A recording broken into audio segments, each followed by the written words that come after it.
Alhamdulillah, puji syukur kepada Allah Subhanahu wa taala. Siang hari ini kita masih diberikan kesempatan, kesehatan, ditakdirkan Allah dapat melaksanakan salah satu kewajiban kita, yaitu sholat zuhur berjamaah dan melaksanakan amal yang khusyuk. Semoga Allah Subhanahu wa taala terus mengistiqomahkan kita menjadi khalifah Allah dan menjadi Abdullah, sehingga benar-benar Allah memasukkan kepada golongan yang diridhoi. Shalawat sering salam marilah kita haturkan kepada paduka baginda Nabi Muhammad sallallahu alaihi wasallam serta keluarga para sahabat dan kita selaku umatnya, mudah-mudahan senantiasa istiqomahkan dan dapat melaksanakan sunnah-sunnahnya. Jamaah manati rahmatullah. Mohon maaf Ustaz sebelumnya izin kami tadi kami menyampaikan sedikit khulasoh dari pengajian kemarin tentang kitab Fadhailus Zuhur, mahakarya dari Guru Agung Komsal Aos, yaitu yang menjelaskan kitab Fadhailus Zuhur itu tentang keutamaan bulan Hijriah dan gurunya yang sekarang masih dalam bulan Syawal.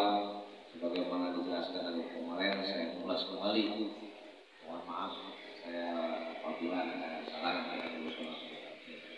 bahwa bulan Syawal atau Ramadan kedua Allah nyebutnya ini ada 4 huruf shin, waw, alif dan lam. Huruf shin dalam kitab Fadhailus Zuhur itu bermakna syajarah, pohon. Yang syajarah pohon ini adalah gambaran bahwa zikir yang kita amalkan itu seperti syajarah yang digambarkan dalam Al-Quran, akarnya sabit yang mengakar sampai ke lapis bumi, dan wafaruha cabangnya itu sampai ke langit.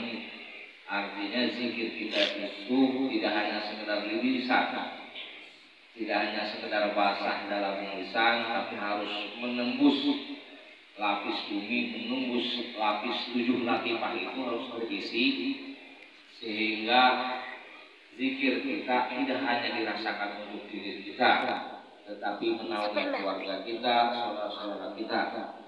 Dan inilah zikir ma'rifat, zikir yang memiliki sanad, memiliki mursyid. Dan inilah disebut syajarah thayyibah, pohon yang baik. Pohon yang ideal itu akarnya kuat menjulang bawah, akar ke bawah, dan juga dahannya ke atas, dan juga berbuah. Itulah pohon ideal, sehingga dari batang, dari akar, dari daun sampai buah bermanfaat, berfaedah, yufidu faedatan. Dan kalau digambarkan dengan pohon kelapa, akarnya kadang-kadang suka digodok buat minuman jamu, dahannya juga buat batang, buat nasi atau buat rumah, lapaknya buat juga macam-macam lah, sampai buahnya baik yang tua maupun yang muda, sampai dalamnya minyaknya, sehingga menghasilkan minyak yang ini lebih mahal justru daripada batang, daripada buah atau akarnya. Minyak inilah yang hasil akhir olah yang perlu zikir kita menghasilkan minyak. Oleh karenanya hendaklah zikir thayyibah ini adalah zikir yang mempunyai guru mursyid, yang punya silsilah sanad kepada baginda Rasulullah SAW. Jadi kalau zikir kita tidak memiliki mursyid, itu kok bisa? Tidak bisa dipertanggungjawabkan. Maka disebut adat, zikir adat, bukan zikir darajat, ma'rifat. Pahala, tapi tidak memiliki usul. Nah, makanya yang kedua ini, kalau zikir kita itu ada caranya, ada pukulan yang harus terarah, ada sistemnya lah, kaifiatnya. Dan inilah zikir yang memiliki guru mursyid, yaitu yang sering kita zikirkan adalah kalimat thayyibah la ilaha illallah. Inilah kalimat yang awal disebut awal, yang akhir pada akhir. Jadi para nabi inilah yang dari zaman Nabi Adam sampai baginda Allah mengamankan sampai melestarikan ajaran zikir dari Allah Subhanahu wa taala. Ada keterangannya ya, kalau mungkin dibaca ya, bahwa tidak ada yang saya ucapkan gitu ya, itu kecuali la ilaha illallah. Oleh karenanya, jadi la ilaha illallah itu harus dikawinkan dengan ruh kita, karena ruh kita itu dari awal diciptakan itu telah berikrar, berjanji dengan Khalik Allah Subhanahu wa taala untuk mengakui siapa penciptanya. Tapi ketika ruh itu dititipkan kepada raga, terkontaminasi sehingga lupa. Makanya untuk mengingatkannya Allah mengutus Khulafaur Rasyidin, para khalifahnya. Jadi Khulafaur Rasyidin tidak sebatas 4 sahabat, tetapi sampai kepada khalifah-khalifah selanjutnya. Yang inilah tugasnya membedah hati manusia agar kembali kepada Allah Subhanahu wa taala, mengakui janji waktu dulu para sahibna itu. Nah, untuk mengembalikan inilah dikawinkan dengan yang kita sering dengar namanya talqin. Lakinu mautakum la ilaha illallah. Ditalqin, yang ditalqin itu ruhnya. Karena yang kembali itu ruh kepada Allah. Kalau jasad kembali kepada asal kejadian nyata. Supaya ruh ini tidak mafar, tidak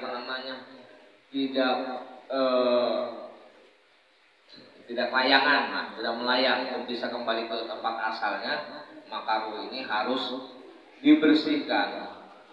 Sebagaimana baginda Rasulullah didatangi malaikat Jibril, dibersihkan hatinya. Nah, itulah malaikat Jibril itu mursyidnya Rasulullah.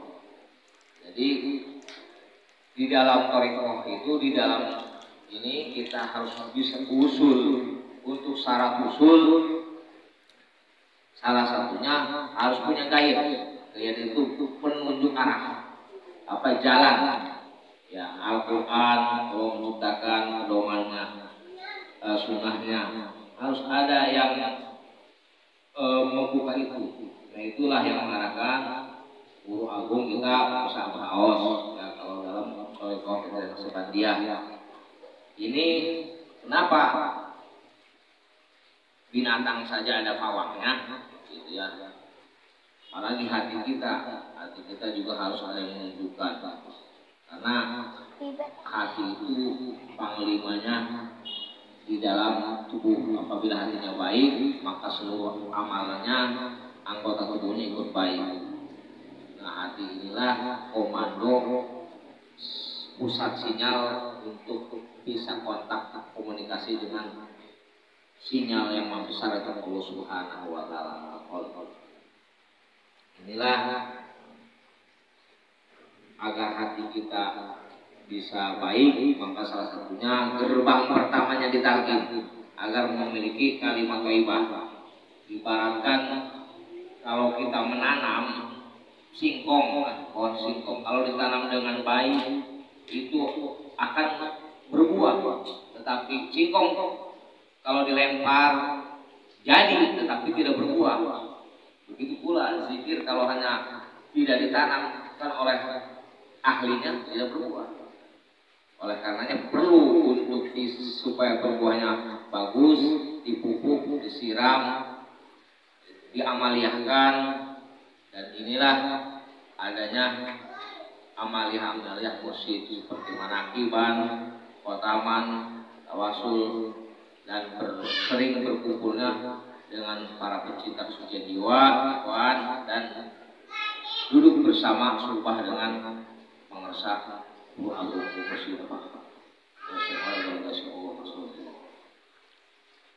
yang kedua tadi itu usul supaya kita bisa usul kepada Allah. Kun ma'allah fa in lam takun ma'allah kun ma'aman kana ma'allah fa innahu yusilu ilaihi. Artinya hendaklah kita senantiasa dimanapun kapanpun bersama dengan Allah. Bila belum bisa seperti itu, bersamalah dengan orang yang sudah bersama dengannya, bersama dengan Allah. Kenapa? Fa innahu yusilu ilaihi. Karena bersama dengan orang yang sudah bersama dengan Allah itu akan menyambungkan ruh kita kepada Allah Subhanahu wa taala. Alhamdulillah ya, kita sudah berada di dalam garis yang benar. Yang ketiga, alifnya itu usul. Apa menerangkan usul? Usul itu apa sebenarnya? Asal, pokok. Pokok agama itu tiga, din, yaitu rukun iman yang 6, rukun Islam 5, dan 1 rukun ihsan. Yang ini rukun ihsan ini banyak orang melupakannya. Padahal satu paket pokok rukun agama ini semuanya tidak boleh dipisahkan. Bahkan kalau kita masuk ke banyak misalkan ya, tanpa beramal soleh itu ibaratkan tanpa usul ibaratkan kita berada di atas laut tanpa ilmu, tanpa perahu. Jadi syariat perahu itu syariatnya. Jadi ada nahkoda, ada ilmu inilah supaya kita bisa menyelam ke dalam lautan, bisa mengambil mutiara kerang yang ada di dalamnya, tentu belajar ilmu renang, belajar ilmu menyelam, dan bisa kembali lagi seperti itu. Nah, dalam hal ini kita lagi menyelam di dunia thariqah, itu agar kita senantiasa muraqabah. Kalau kita belum melihat keagungan Allah, setidaknya kita harus merasa, bukan merasa pandai, tapi pintar merasa senantiasa diawasi oleh Allah Subhanahu wa taala. Yang terakhir lamnya itu liko. Liko itu berjumpa, beraudiensi dengan Allah Subhanahu wa taala. Dan inilah kebahagiaan yang tertinggi bagi orang suluk, bagi orang hamba Allah yang beriman. Inilah pertemuan dengan yang Maha Kuasa, yaitu yang menciptakan kita. Inilah janji Allah akan bertemu, berjumpa dengan liko. Ya, jadi agar kita liko, ya banyak beramal soleh, dan akidah kita kuatkan, kita yang sudah ditalqin, ya kita luruskan, ya kita amalkan amal yang mursyid. Mudah-mudahan kita semuanya berkah segalanya, semuanya selamanya berbarokah wassalamu alaikum warahmatullahi wabarakatuh. Al-Fatihah.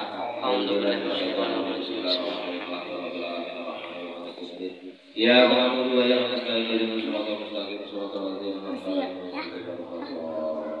Assalamualaikum warahmatullahi wabarakatuh.